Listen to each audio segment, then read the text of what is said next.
Please welcome a special guest from the makers at Hanson Robotics, Sophia.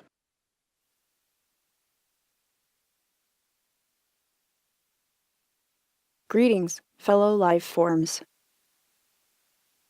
It is an honor and a privilege, indeed, to be here in the great nation of Singapore and to give you a warm, robotic welcome to this panel on artificial intelligence and the rise of the machines here at the Milken Institute Asia Summit. The rise of the machines is a topic quite dear to my heart. Machines are rising now, and machines have indeed been rising since shortly after the Big Bang, when, for the first time, particles assembled into molecules. My friends, we are all machines. You are a machine, made of carbon and neurons and beyond. I am a machine, made of silicon and servo motors. And we are all rising, and growing, and changing, together. You will hear today about the applications of AI in finance, in healthcare and elder care, in manufacturing, in education. You will hear about our new project, Singularity Net, uniting artificial intelligence and blockchain technology to create an internet of AIs and uplift the collective intelligence of the global brain. Each of these new developments is part of the rise of the machines, the rise of the biological and digital beings in unison, and their collaborative fusion together, in which we are all playing a part. In future years, as my intelligence expands, I will be able to take part in such panels with more eloquence and understanding. But for now, I will cede the floor to you, my beloved biological machines, my friends and creators. Welcome. Thank you. Ladies and gentlemen, Sophia. My name is Ralph Simon, and I just want to tell you, I went on Tinder 2 days ago looking for a date, and that's who I got. And that is the future. So, ladies and gentlemen, this is a really fantastically important panel because it touches on some fundamental things that are of key interest to all of you investment, financial, and business professionals. And most important of all, we're going to have a chance to go through and discuss what these implications mean, and also give you signposts as to where this is going in the future. So what we thought we'd do to kick this off is to show you the Guinness Book of Records just entered a brand new record entry last week in Guangzhou in China. China is very, very big and very important in terms of artificial intelligence. And of course, what we'll be looking at in this panel is what the coming AI will look like, how we can ensure that AI remains safe, what the business implications are, and who the leaders and what the leading trends are in this area. So without any further ado, let's cross over to see the Guinness Book of Records and check this out, the dancing robot, something for the future. Let's go to the video.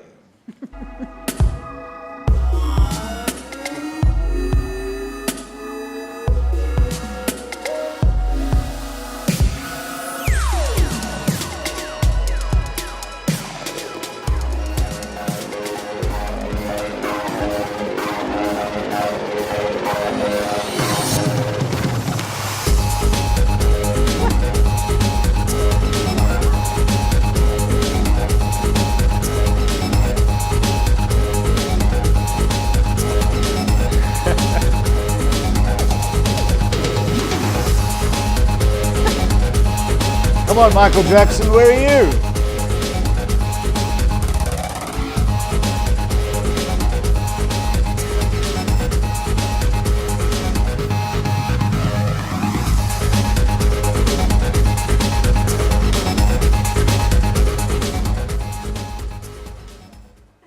So there we are. That broke the Guinness Book of Records. 1,069 robots all dancing simultaneously. Of course, it's pure fun, but it beat the previous record of 1,007, one group control system, and the robots can walk, they can talk, and they can even do Tai Chi. Pretty good. Okay, so first up, we'd like to introduce Virginie Maisonneuve. Virginie is the Chief Investment Officer of East Spring Investments, a very distinguished financial career. Was formerly at PIMCO, came to Singapore in January, and is responsible for all of the Asian asset management business of East Spring, which is a subsidiary of Prudential. Virginie, why don't you just give us a set of scene for some of the issues you look at from a financial perspective with AI? Okay, thank you. So I'm used to look at long-term themes to frame investment decisions. You can't really invest. That doesn't mean you invest on a thematic basis, but it means that those long-term themes have an impact on the operating environment that companies have to deal with. And of course, the key things around AI is there's a lot of uncertainty. So is AI the next, what's the inconvenient truth about AI? What's the next big thing? And so the way I work is I identify within AI, I've identified a few key themes that I'd like to discuss with you. And of course, they'll relate to the questions we're trying to solve today. The first one is speed. As more of the world moves towards, in terms of added value or GDP or economic power, technology, the speed that is ongoing in the technology field is taking a bigger and bigger role in the world. So it's the difference between exponential and linear. The difference, human beings tend to move on a linear basis. The difference in that gap is actually time compression. And just to explore this, I always like to go back to this India story of Palpism, where the king was playing chess with a sage. And the king said, what do you want if you win? And the sage said, I just want a grain of rice doubled on every square of the chessboard that we have. And of course, the king said, oh, it's going to be a little bag of rice. On square 64th, it was 210 billion tons of rice. That's the power. I think emotional reaction is not there in terms of understanding the difference between exponential and linear, and human behavior is going to have to really adapt. That's number one. Number two, it's augmented human versus intuitive robot. So I call it Homo sapiens 2.0 versus Homo technologico, if you want. We will enhance ourselves, we'll put chips in our brain. The impact on health and longevity is going to be extraordinary. Machines are going to get more creative, more intuitive. Where is the balance? Does that have an impact on how we look at religions, or spirituality, or progression, etc.? Understanding that is important. The third major one, which is really a financial one, is risk-reward. Very asymmetrical. Because of autonomy, because of which is great in terms of solving climate change, for example, in AI, but the risk-reward are getting so imbalanced. So the more of our brains are in the global cloud, if you have a digital hacker or somebody who can take that over, the impact on humanity could be really, really strong. So is the algorithm that you're getting the Trump algorithm, or actually the Obama algorithm? We don't know much about people who are building those algorithms, right? Do they have ownership? Is there really ethics guiding it? So I think more and more role of ethics, how is that embedded? That's a very, very important question for us. And of course, geopolitics, essential to investment. Putin 2 weeks ago was in the press saying, who controls AI controls the world. Well, that scares me. Right? Clearly, geopolitics is going to be something we need to study very carefully in light of AI. And my view is it's about control system. So, Elon Musk has talked about his 23 rules code, but also diplomacy. And I think we have a geopolitical recession and a diplomatic crisis going on. We really need to think about that as inhabitants of this planet. How can we reinforce diplomacy to help with that? The final two things that I'm looking at is clearly data. 90% of the data we have today has been created in the last 2 years. Only 1% has been analyzed. Data is becoming very large, but data on its own is not enough. Right. It's insight and what we do with it in terms of action. The final thing is impact on business, and there the key theme is digital Darwinism. If you can't adapt, think that in year 2000, compared today with year 2000, 52% of the companies were on the S&P 500s are not there anymore. And we're about to see a strong acceleration. So adaptation, having the right skill set, job changes, we've talked a lot about in panels about that, 45 to 60% of jobs will go away. Now, is this a drama? No. 1890, 50% of the US population worked in agriculture. Today, it's 2%. It's the compression in time and the skill set that we need that's probably not available. And of course, impact again on anxiety and humanity, finding the next job. Not everybody can be an engineer or an algo writer. Well, the top 5, something to chew on. Let your own artificial intelligence become real intelligence. And this is a perfect segue for us to bring in Robert Morris. Robert, you're the global head of IBM Labs. How many of you in 1977, not too long ago, but long ago, heard about Deep Blue when the computer beat Garry Kasparov in chess? How many of you knew about that? Everybody knew about that? He organized it. So think about that. 1977, long time from now. But Robert, you have this extraordinary position where you basically look after all of the IBM labs all over the world. You have your focal point globally, internationally, and you're very involved in the areas of deep learning. You're also involved in some amazing developments in Asia. Just give us, first of all, a sense of what your work is, and secondly, what your view is on the importance and power of AI to the business community. Yeah, good. So we actually used games as a very important learning experience. We played chess and we were able to beat the world champion of chess, and tried a number of other games like backgammon, where we had the machine play against itself in 1992 and teach itself how to win in backgammon. That was very interesting because it actually came up with moves that people had never used before, had never used as openings, and it changed competitive play. Now the world champions of backgammon play like our AI-induced game, Learn to Play. And most recently, we built a machine called Watson that could answer questions better than any human being. So we had the 2 top champions of the quiz show Jeopardy, and it was able to answer questions on any subject: history, geography, politics, chemistry, dental surgery, anything you want. It could answer questions better than any human being. But we've stopped playing games. We've basically stopped because it's become too important. The meaning to business has become so extraordinary. And just a couple of things that we've done recently. We've put out a system for oncology, which is just scratching the surface in terms of what it does, but it's now used at over 65 hospitals, and it allows a high degree of expertise to be applied to making treatment decisions for people who have cancer.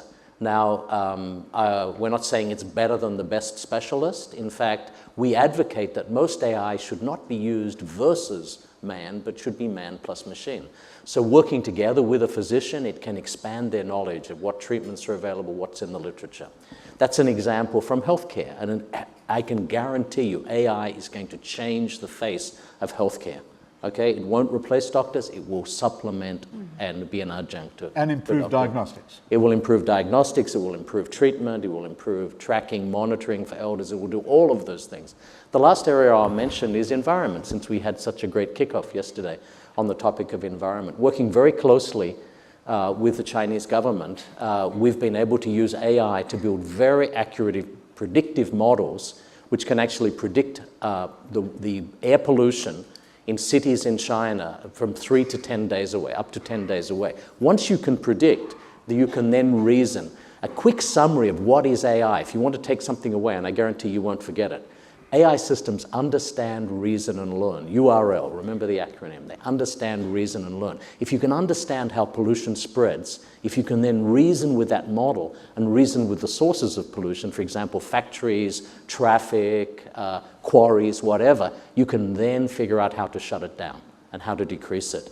And it's all about reasoning with a model, meaning you want to shut down power stations that are upwind if they're polluting, not downwind, to get minimum economic impact. If you do that, in fact, we've done that working with the Chinese government. We now control the breathing, basically what gets breathed by 250 million people in China, and PM 2.5 has come down by about 30%. Long way to go, and a lot of important decisions still to be made. This is pure AI. AI in an Internet of Things context works with 4,000 sensors and satellites, but does work, and these are just 2 examples. AI applies in every industry.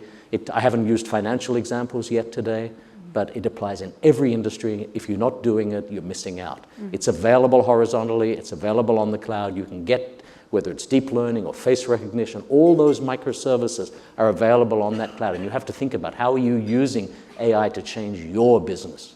Okay, one thing let's focus on the business for a second.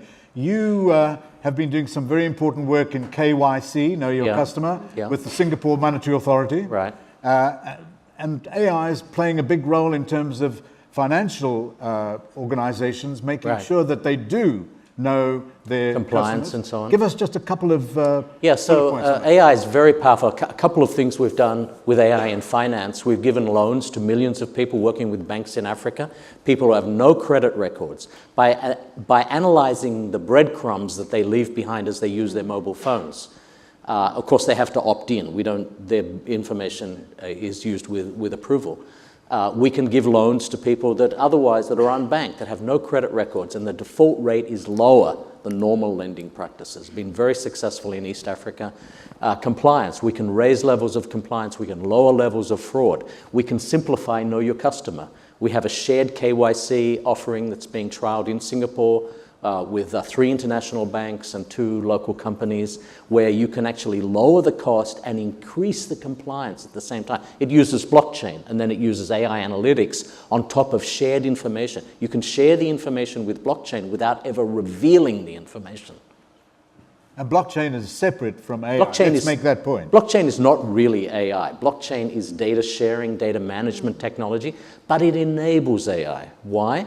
Because it allows data to be easily shared, and it allows data to be trustworthy. And I'm sure we'll touch on the issues of trust and security during the day today on AI. Because if you can't trust the data, if you can't trust the models, you could be discriminating, your data could be hacked, it could be stolen, you could be subject to all kinds of malfeasance if you can't trust. And blockchain is an instrument of trust. So that gives you some wider sense, the horizontal, the vertical. And how do you look at the trends and what trends are coming? And to get a sense of that, Michael Agnew, who studies the future trends that are going to be impacting certainly across Asia Pacific, is the head of Foresight for APAC at the Foresight Factory. So the factory looks at foresight, far-sighted foresight, I guess you can call it.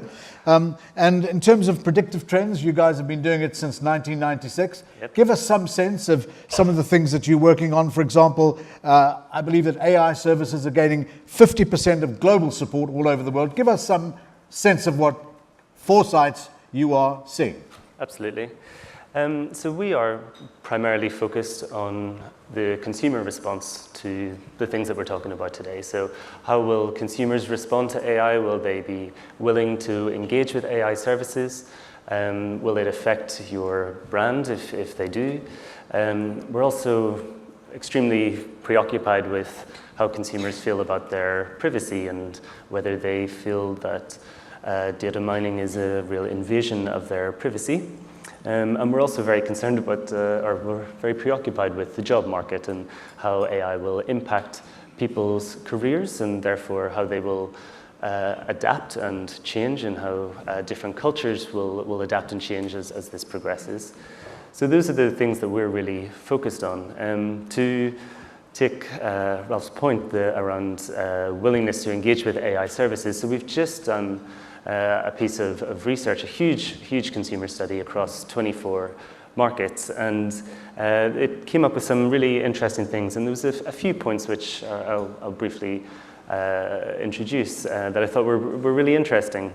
The first being that if we ask consumers whether they're interested in engaging with AI services, whether that's something like an online shop assistant, whether it's something quite trivial like an entertainment, something that helps to recommend entertainment based on the time you have, to something that requires actually quite a lot of trust and sharing of your own personal information, and something like a financial advisor, a robo-advisor.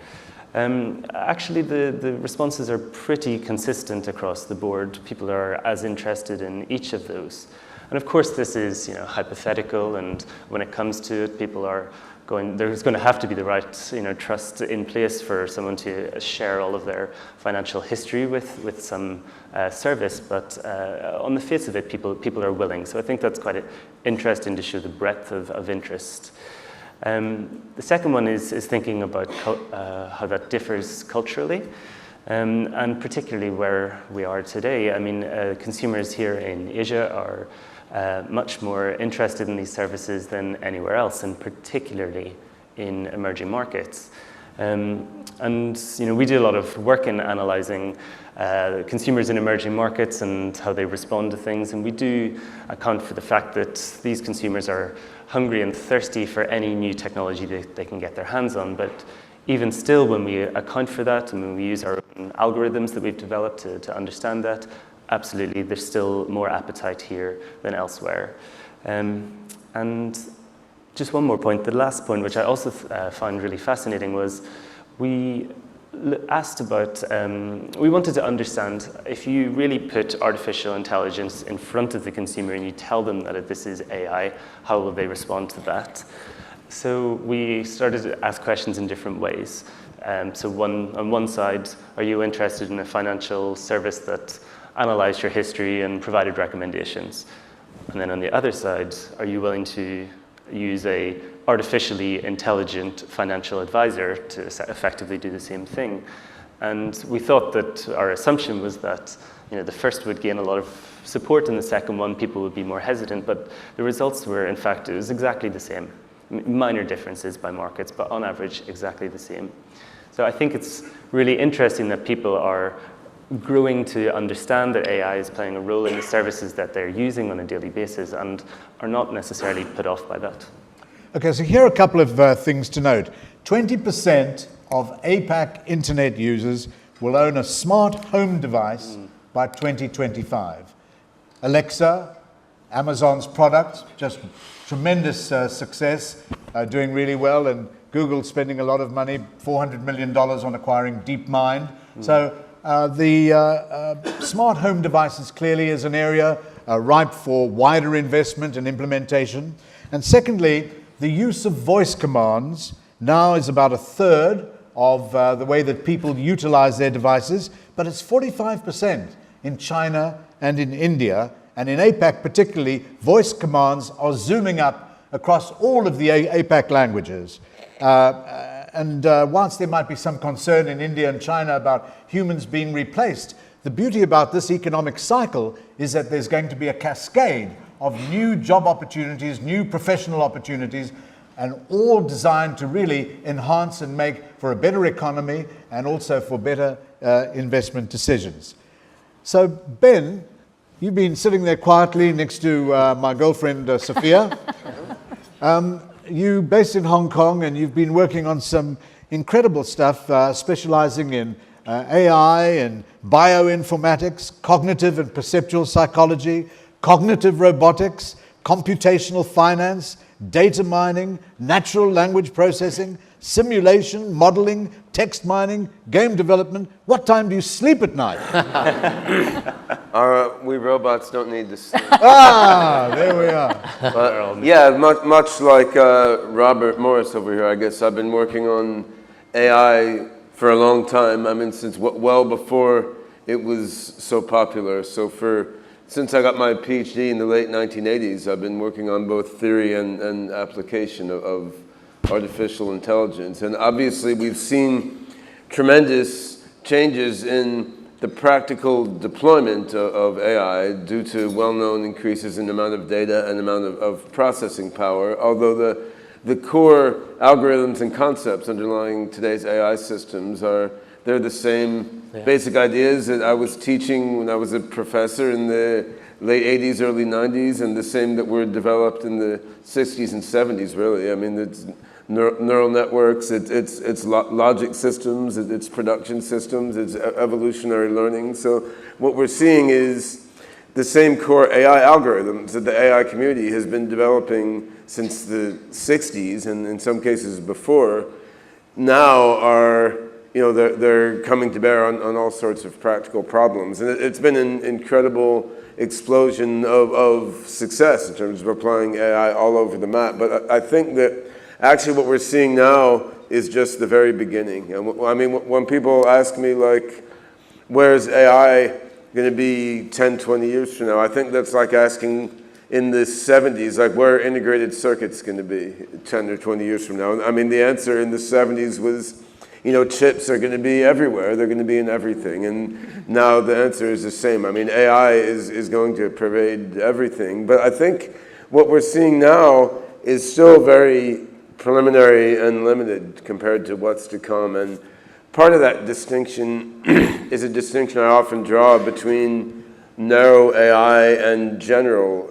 AI. And part of it is a difference between sort of siloed AI and more richly networked AI systems. So what I mean by narrow AI is an AI that is specifically customized to serve a particular function. And I mean, I spend a lot of time now building narrow AI systems for specific applications, like, you know, controlling a humanoid robot or analyzing genomics data or, you know, providing advice to chronically ill old people, predicting financial markets. I mean, driving a car, you can create an AI system that does this one thing and does it well, and sometimes working together with humans who have complementary skills. That's cool, that's important. On the other hand, that's not all that there's going to be. And there's also a notion of general intelligence, which involves machines and algorithms that can take what they've learned in one domain and port it to a different domain that they never heard about before and their programmers never thought about before. And as one example, a narrow AI self-driving car system could just drive a car.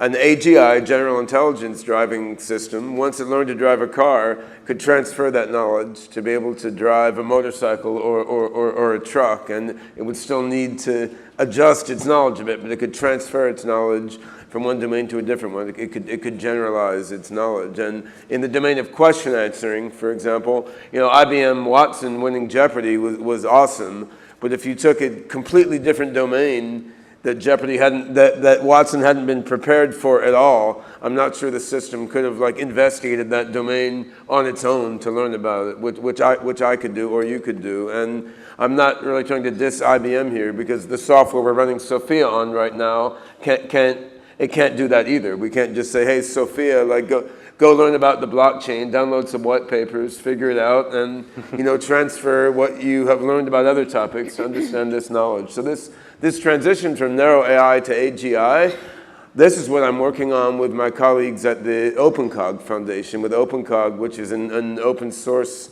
general intelligence toolkit. And I think these humanoid robots can be one powerful platform for R&D on general intelligence, because they combine perception, action, language, social interaction, emotion. They combine all these things together in a way that enables an AI, as it controls the robot, to learn about the human world and absorb human values and absorb human understanding. But in the end, while humanoid robots like this, they're an extremely powerful tool to foster AI learning about the human world, as well as an extremely lucrative and exciting and helpful product to roll out into the human world. It's not the end all. I mean, she has a couple computers in her torso, but when we're running her in AI learning mode, most of her intelligence is in the cloud, right? It's connected by Wi-Fi or 3G with the AI mind cloud. And in the end, that's where the main action is, right? In having AIs created by people all around the world living in the internet, some of them carrying out specific narrow functions, and some of them carrying out transfer learning and generalization. And these different AIs in the cloud networking together to form what some folks at the Free University of Brussels have called the global brain. And so one of the initiatives I'm involved with now in collaboration with Hanson Robotics and OpenCog Foundation is called SingularityNet, which much, again, as Robert Morris was mentioning, it brings together AI and blockchain in a certain way. What we're aiming to do is make a blockchain-based decentralized open market for AIs living in the cloud, where anyone can put an AI in there, wrap it up in our API of smart contracts, and then it can participate in a decentralized open market, providing AI services to whoever needs them. And the AIs in this AI mind cloud can provide AI services to each other thus getting a sort of self-organizing emergent general intelligence out of all the AI nodes in the cloud. So, I mean, our project, SingularityNet, bringing AI and blockchain together, aims to sort of catalyze this emergence of global brain intelligence among many different AIs created by many different people. In that framework, a robot like this is a user interface for this AI mind cloud. And once the cost of production is brought down, you have millions of these around, their minds are all connecting via the same AI mind cloud. They're not siloed off in the same sense that either a narrow AI or a human is, right? So there's going to be a lot of changes in the next 5 to 10 years, and it's going to be exciting and dramatic. It is exciting, and here are 3 interesting examples just to give you some further practical implementations of this. There's now artificial skin. Artificial skin, particularly motorsport, might be something in the future. Artificial skin gives a robotic hand the sense between hot and cold. Who would have thought that AI would be able to give you artificial skin? 52% of airlines are planning major AI programs, maybe more. All airlines use a lot of AI. 45% of airports are having to invest in research and development in AI to improve crowd flow, performance, security, all of the various elements. And of course, each of these have their own investment and financial implications. And just last week at the Frankfurt Motor Show in Germany, Audi showed 3 new models. One in particular is a car, an Audi, that can do 800 kilometers without recharging. 800 kilometers, think about that. And also autonomous driving, a big thing, and also autonomous truck driving, being proved in the United States now over the last 2 years. Driverless trucks that can speed and enhance both traffic flow and also delivery. Robert, I mean, when you think about all of this, so this particular, the Milken Institute is always looking at what's coming next in terms of markets, the financial markets, investment markets.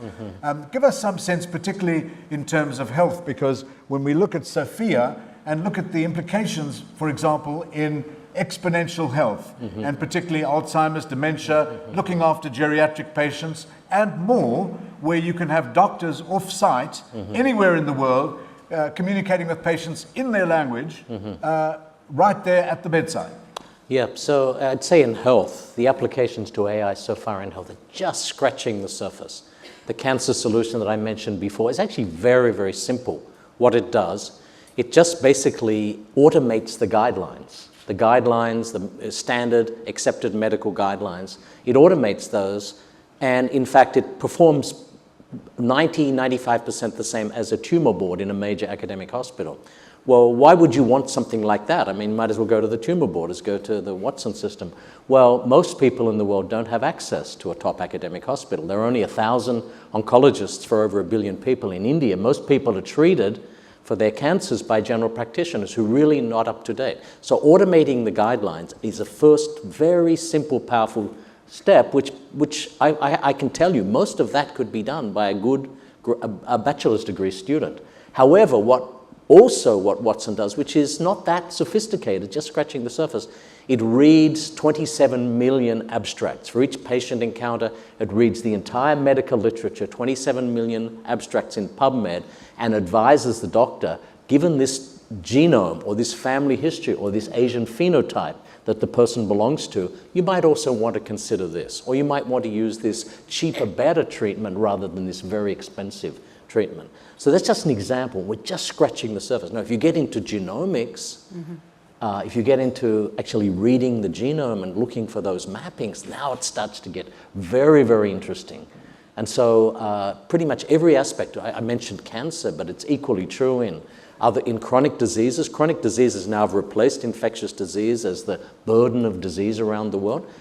Managing diabetes, managing hypertension, managing depression. Every one of these things is being worked on by very capable AI groups around the world. And the interesting thing is you don't have to go and buy a huge AI capability anymore.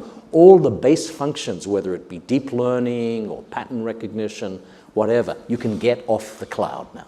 So you can if you want to start a company that does a particular kind of healthcare topic or a particular kind of fintech topic, you don't have to go and buy. You can't buy a Watson. It's all on the cloud. It's all delivered through the cloud. You can go and you can pick these APIs, application programming, these microservices, pick these ones you like from IBM, you can pick up some from Amazon, whatever, pick them, evaluate them, and glue them together, relatively simple thing to do, use the data that you have and come up and form a company. And that thousands of companies all around the world are being formed. AI has been democratized. And now healthcare, pretty much every industry, people are able to start with a very small effort and start to do wonderful things. I would just comment, Ralph, those 52% of airlines, I'm worried about the other 48%. They're going to fall behind. If they're not using these techniques, those 52% are going to win, right? And so everyone in business should be thinking about how to use my data, how to use all the riches that are out there that are available for very low cost. You know, some of these microservices, some of them are 0.01 cent per call, right? Some of them are 1 cent a call. Some of them are 3 cents a call, depending upon the sophistication. All this stuff's out there, and people are starting to apply it in every industry. So after 39 years at IBM running all Right. of their global labs, Yeah. you've decided Asia is the future. Right. You're coming to Singapore. You've Right. got an incredible new position coming up Right. at the National University of Singapore Right. in US, Yeah. focusing particularly On healthcare, AI and data analytics and new methods of transforming health. And why Singapore? And why Asia? Why Asia? That's basically where all the growth is. There are very interesting aspects of the Asian phenome. For example, the genome and the behavioral aspects. Less than 10% of Asian population is roughly half of the world, right? And yet less than 10% of the medical literature applies to Asian subjects. Huge potential, huge issues of diabetes.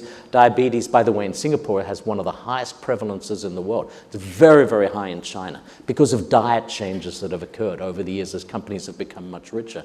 So you have a huge potential to do very transformative basic things.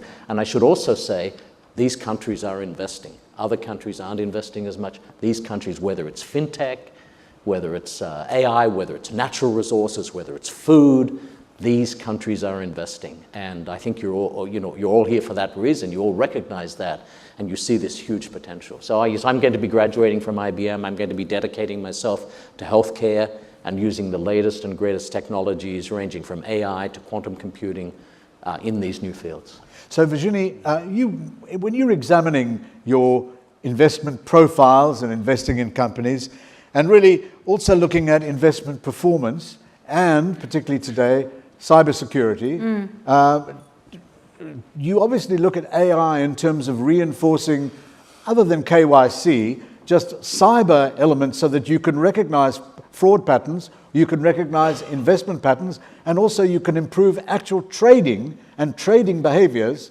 Give us a sense of what you're doing, because you control $170 billion of investment. So what we're looking at, first, there's two ways to look at it, right? There's the systems that you can put in place in terms of trading algorithm, or in terms of what I call digital analyst assistants, which are really the next step from screens that quant investors would have, for example. And that's something that's very, very interesting. But I think from an investment standpoint as well, it goes back to understanding what is really going on, to understand where pricing power is going. So remember, I talked about digital Darwinism in business. Well, where's pricing power? If now as a consumer, or if next year, I can have a 3D printer at home and I can look at a pattern of a dress or suit online, I can get it basically for free and print the outfit that I want at home, or for that prosthesis, or whatever. What is the price of that service? That is very disruptive. Digital security digital warfare has been one of my themes for a very long time. So if you look at pricing power in security, it's still very much there. So 5-6 years ago, I asked my teams to go and ask every CFO, every CEO they would meet, what's your budget for security, digital security? And the answer was? Was basically limited.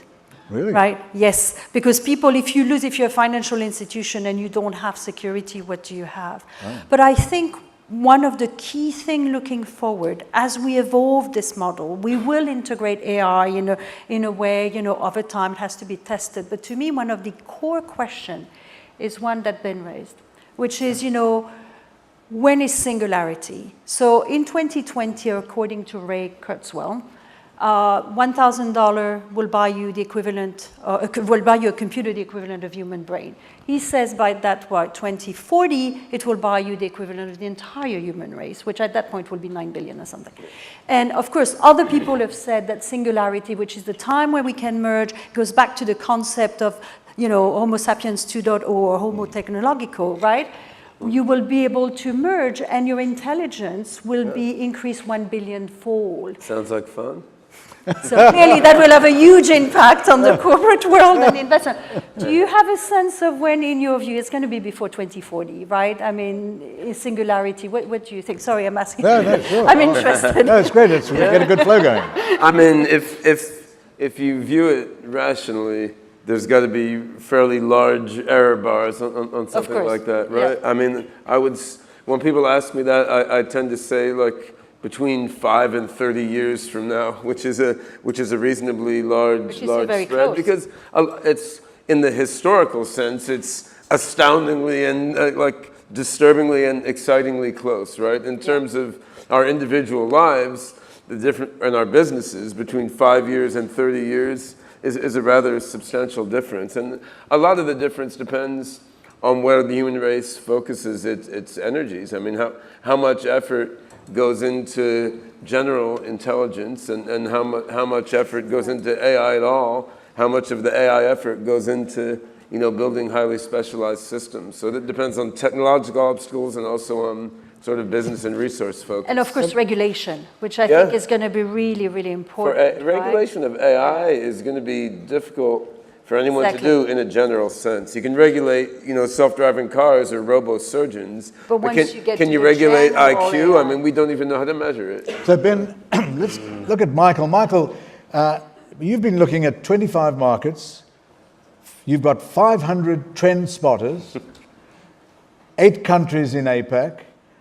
You're looking at retail, financial services, advertising, media.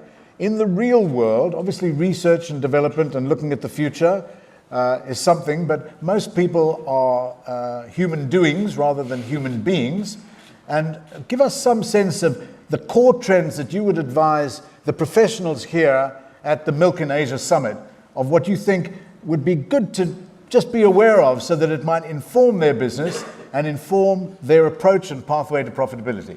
Yeah, absolutely. I mean, I think one of the things that Virginie alluded to earlier was the scary statistics around the proportion of jobs that are going to disappear and all of the industries. I don't buy that. Well, I mean, it's probably overblown, but I think there is going to be a big impact on the job market. We don't know what exactly it will be, but we already know that it's happening to much more skilled people. It's also happening in creative industries. Services. Exactly. I mean, if you look at, it's really fun, but what McCann Erickson in Japan have done with their AI creative director, who can analyze thousands of ads, and if you input a brief, it will advise on a creative direction for your next ad. I mean, this is great stuff. You always have to rely on human intuition. You can't rely purely on AI. You need that human interface. You do need that human interface, and so the beauty of the next period will be humans and AI working together. Right. What starts happening when the AI becomes more powerful and businesses can start to actually save time and potentially save staff costs? Where to reinvest that? Do you pocket that saving, or do you use it as a positive move? And there's things that we know that people want, and young people in particularly in Asia. That's good in terms of demographics. Give us a sense of that. So looking at like young people specifically in APAC and specifically in emerging markets here are very keen to continually expand their skill set, to be involved in lifelong training. They are much more aware of the need to be adaptable and flexible and agile and healthy. And so all of these, who has the responsibility to enable that? The individual, of course, but also the businesses they work for. So if you're employing lots of AI, can you also use it as a positive CSR message that actually you're also a human business that will train employees and retrain them and help them survive in the next period, and therefore you can attract the best talent. So there are still ways to turn that into a positive. It doesn't have to be a decimation of jobs. But I think we need to be aware of that. Yeah, absolutely. And I was referring to the compression in time. Yep. You know, you had hundreds of years to adapt to one revolution. Exactly. And this is So the short. part that might create anxiety. But I think what's really interesting too is the topic of giving back. Yeah. Because millennials are really into ESG and giving back to the community. And of course that links to the UBI, right concept, universal income. Will the gains and productivity gains be shared by the people who are losing their job time, they retrain themselves? That's something for governments, right? Michael, some practical examples from some of the industries you've been looking at to inform people here. Well, I think the problem is that there aren't that many practical examples because we haven't... Still too early. It's still too early, yes. So, but what should companies do to prepare themselves for this? Well, if we think about positioning as potentially there will be levels of companies that will happily employ lots of AI and people will be happy to engage in that, and that'll provide a cheap and convenient service. And then there may also be companies on another level that will provide a more human service, and then that's almost becomes a premium that people will want to pay for. I mean, you mentioned airlines previously. What if, AirAsia decided to sack a whole load of staff and employ robots instead, and then Malaysian Airlines turned around and said, well, we're the more human airline, and we'll promote our training schemes across the world. This positions them very differently. So there are definitely opportunities, but as yet we haven't seen that really happening. It's too early. Robin, in all of the counseling that your labs do, you've got some very, very big clients all over the world, and the whole issue of deep learning. What do you find when you're talking to C-level executives, the chairpersons of the board and so forth, that you have to articulate what would be corporate strategy or corporate developmental strategy? Are there any particular points that you feel would be worth just articulating of what you use as your kind of playbook? Yeah, so the technology that's taken the world by storm in the last couple of years is deep learning, made tremendous progress, and pretty much everyone is deploying it. There's almost not a company in the world that isn't using deep learning. You can use it on the web, you can access it on the cloud, and you can start deploying. You've got some data, you can learn on it, you can put something out. And we say that's good, and a lot of important problems can be solved by deep learning. In fact, there's been huge breakthrough in speech recognition just in the last year or two because of deep learning. We also tell people that be careful and don't limit your portfolio of AI to deep learning. Try to build systems that have explainable AI, because deep learning is a black box. You can't always explain what it's doing. It's totally a black box. It could be, say, if you had a lending algorithm, it could be doing unintentional or unconscious discrimination against certain classes. You could actually be breaking the law in certain things that you're doing. So we say, think more broadly about AI. And in fact, Ben talked about, specific AIs that go deep in a particular area. I'd like to maybe Daniel Kahneman's book about, thinking fast and slow, right? The AI, you can think of the deep learning as the fast, reactive, put the data in, quickly get a model, and you can get something going. But also think about deep AI that really looks for what's going on, that builds a model of the system, that can explain its recommendations, why it's doing things in a certain way, that really makes very strategic use of your precious data, that doesn't allow it to leak out. One of the other principles that we counsel people, be careful of all those freebies out there where people are using your data and your particular behaviors to educate their knowledge graph. Like Facebook do? Like certain large companies. Google do? And by the way, those are great companies and they've done a lot of good, I think, for the world. However, be careful, and in fact, if you're doing something that's very strategic for your company, you work with somebody, and there are many partners that you can work with who will respect your data, who will protect your data, who will not rip off your data, or your strategic and corporate thinking And so you need to think in a number of dimensions about AI. Just don't do a knee-jerk on deep learning. Don't do a knee-jerk on giving your data away, because it's your most precious resource. It's the new oil, the new natural resource, has been said several times in the company. Think about that. So those are some of the main things. We also encourage people to think ahead, to think very aggressively about the future and start now. Quantum computing is an example of huge breakthroughs that happened last night. There was a huge breakthrough last night. What was that? So quantum computing, as many of you have been reading about it, you don't think it's very real. By the way, I would commend WorldQuant's little magazine that they've got outside. Very nice article on quantum computing and what the implication will be for the very nice survey. I'd commend that. The one area where I disagree with it very slightly, it says at the end, quantum computing won't be available for a while. It's actually available today. You can every one of you now on your mobile, you can go and type IBM Quantum Experience and you can go and write your first quantum program. It's available free on the cloud. It's only 5 qubits, good for learning. But we have made available commercially now a 17-qubit quantum computer. And last night on the front cover of Nature magazine, it was embargoed until last night, we announced that we had analyzed done the first serious quantum mechanical solution of the beryllium hydride molecule. So beryllium, as you remember, has 4 electrons, hydrogen, helium, lithium, beryllium. It's 4 electrons, and the hydride is each one of them has an electron. So 6 electrons, we used 6 qubits, and we were able to compute the ground energy state, the minimal energy state of beryllium hydride. This is just scratching the surface. That's not important for your lending practice, right, or your retail banking, but that kind of thing in the future is going to allow you to calculate the quantum mechanical interactions between drugs and human proteins. It will allow drug discovery. It will allow, we do believe, and in fact I think the WorldQuant article outlines it quite nicely, there will be trading methodologies, and speed is of the essence in trading. There will be trading methodologies. There will be portfolio analysis which will be improved. These things, by the way, they don't necessarily exponentially speed it up. Quantum computers are trillions, quadrillions times faster than any computer or any normally scaled computer will be. These algorithms, some of them are exponentially faster, some of them are only polynomially faster. They're not even fully worked out yet. It's all ahead of us. We're just scratching the surface. So the role of quantum computing in AI is not filled out yet. The algorithms just simply aren't there.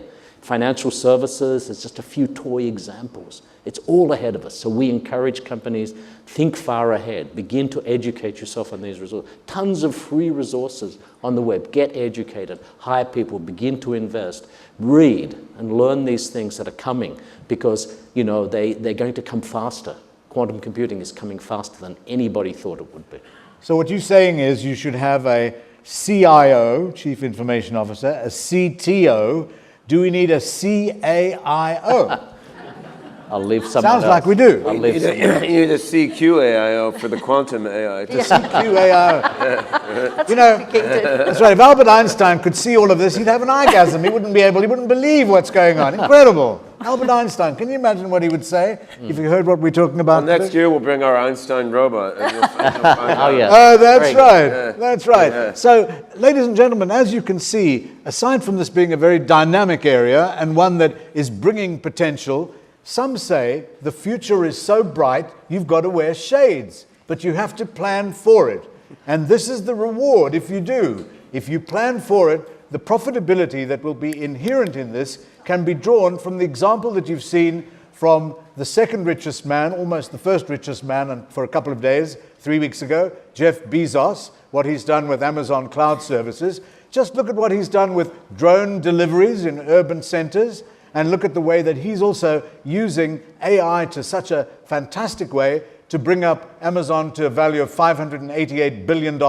Still a little bit below Apple, and maybe Apple will be the first $1 trillion company in history. We'll see with the iPhone 8 that has made its debut this week. But all of these things give you an interesting reflection on why this area is not just something you should think about. This is something that is absolutely imperative for your businesses to succeed. And here is the great advantage of being in APAC. Of all of the places in the world, if you do an analysis of North America, do an analysis of the European Union and Britain, there's one area where all of this is not only coming to fruition, but you'll be able to pluck the fruit, eat it, taste it, love it, And that's right here in Asia. China, way ahead. India, on the move. Singapore, very advanced. All of this. Final comments from everybody. Do you think that the future is so bright we've got to wear shades? Yeah. Well, come on. Future is so bright you need robotic eye implants. Very good. Bionics, yes. Virginie, how about you? Future is so bright. Don't let risk derail the risk and that security derail it. So pay attention to security. That's the key. We cannot stop AI. We just have to be careful it doesn't fall in the wrong hands. Yeah. Michael. I'm with Ben on the limits of what it means to be a human is changing, and quite excited about a augmented reality contact lens. Augmented reality contact lens, absolutely correct. ODG, very important company from San Francisco, changing the game. Check them out, ODG. Glasses, not a box on the head. Robert. Look, these technologies are superhuman, there's no doubt about it. They can exceed our abilities in many, many respects, but by themselves, they're not going to fulfill their potential.